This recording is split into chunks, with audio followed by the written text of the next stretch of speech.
EW926, it's good to talk to you again. I have to admit that you've made a lot of videos in response to me that I haven't gotten around to seeing yet, but I will watch the one on the continuum hypothesis. I'm looking forward to it, and I'm looking forward to hearing your arguments out. It's always fun dialoguing with you. I apologize for being incommunicado. I hope that I believe you're going to study physics or some kind of engineering, computer science, whatever it is. Good luck to you. And I have enjoyed quite a number of your videos in the past, and definitely I'm looking forward to your continuum hypothesis video. This is a response to your response to my video on philosophy and artificial intelligence, and I have no way of addressing all of your points because I freely admit that you are much more of an expert in computer science than I am, and probably that I ever will be. I want to clarify a few things I didn't say. I'm not necessarily going along with Penrose's objection to artificial intelligence. He notes Gödel's incompleteness theorem, and that's noted for the record, and that has been used as an argument against any kind of formal system arriving at something that we might call intuition. I don't know that I necessarily agree with that because Gödel's incompleteness theorem, it's not fully clear what that necessarily means for physical systems. So, and if he's right that the brain is a quantum computer, that might beg the question of, well, what about if we were to develop quantum computers? And so that raises a question there. I also did not advance a theological argument. I did not say that that if the theological argument usually would state that, posit, okay, there's an infinite God, and if we start creating life, then we are usurping the place of the infinite God. Well, the question there would be, what about don't parents create life through the normal biological methods? Don't dog breeders breed life? I mean, what would a finite species, if you posit a theistic perspective, what would a finite species be able to do to usurp the ultimate, or whatever religious narrative that we're talking about? And I suppose for atheists, for instance, the objection from the left, and generally speaking, you might say from atheists or from pantheists, would be that AI would dethrone our respect for the ecology or for life in a kind of horizontal sense.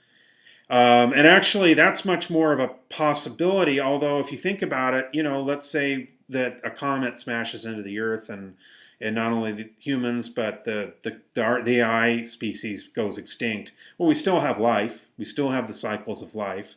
So I don't necessarily think that AI would either dethrone, if one believed in a theistic perspective, God, or if one didn't believe in God, but one believed in nature with a capital M. I don't think AI could even approach dethroning these things, because these things would be beyond either God or nature, whichever one believes in, or both, would be beyond the human species. From my own personal metaphysical standpoint, I believe there's a ground of being. I believe there's an absolute, and I have a personal spiritual walk. But that's not really the purpose of a video of let's say my AI video. It wouldn't be my purpose to object to AI on that basis, because I don't know that AI is impossible. It's a scientific question. Whether we're talking about carbon-based AI, meaning artificial life, or whether we're talking about silicon-based AI, meaning computers or robots. If such a thing were possible, then I couldn't draw any religious conclusions from that, because it's a scientific question. What I can say is that it might affect us, our attitude, our psychological state, our sense of reverence towards life and towards one another.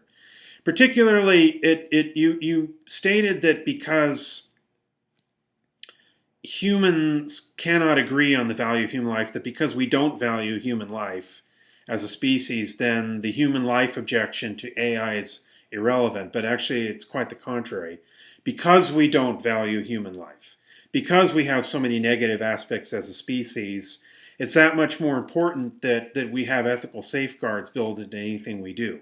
Whether it's AI in the silicon sense or artificial life in the carbon sense. It's that much more important. And The fact that we don't value the planet around us, the fact that we chop down trees, the fact that we despoil our environment, the fact that other intelligent life forms like dolphins, they're hunted all the time, or chimps, they're our cousins, but they're hunted all the time.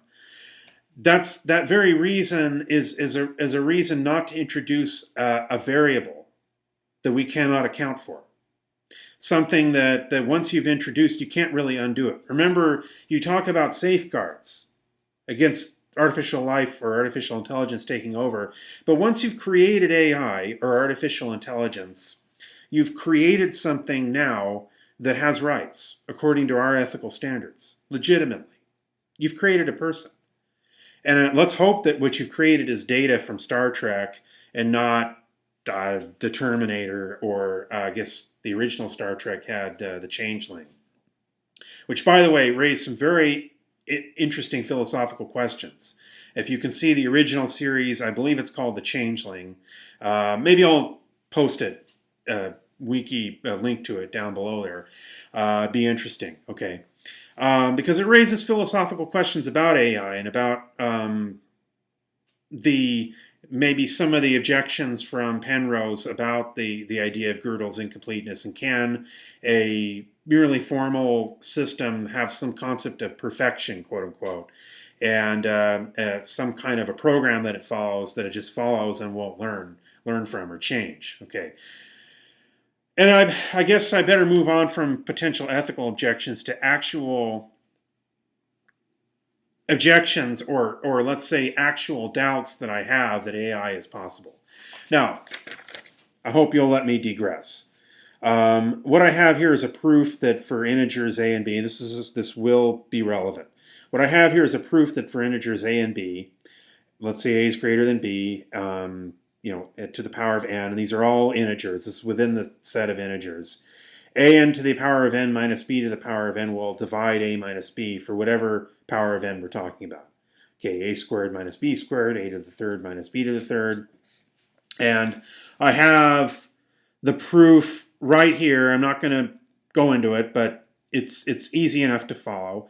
And you can take this and prove from this something about Fermat primes. This is relevant, I promise you.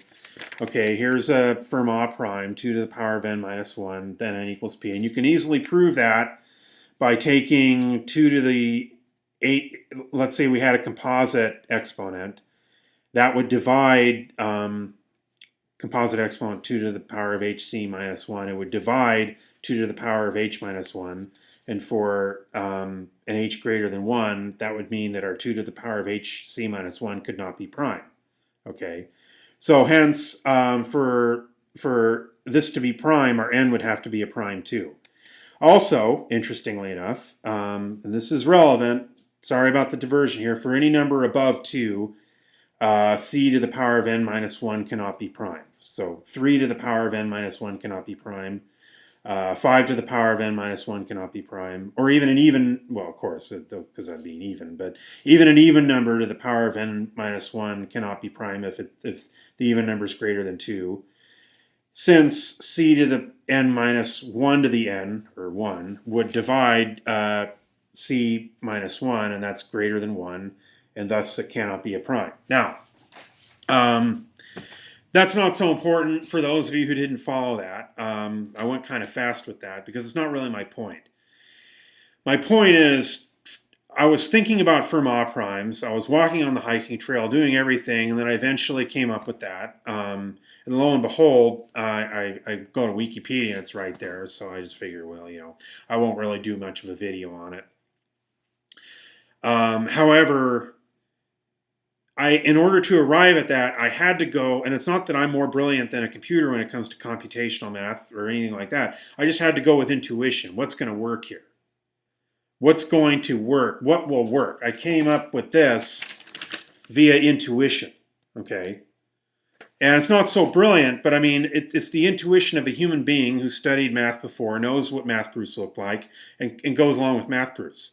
Can a computer do that? If a computer can go beyond its programming with something called intuition, then we have a conversation. But until then, AI is unproven. Thank you very much, my friend, and it's good talking to you.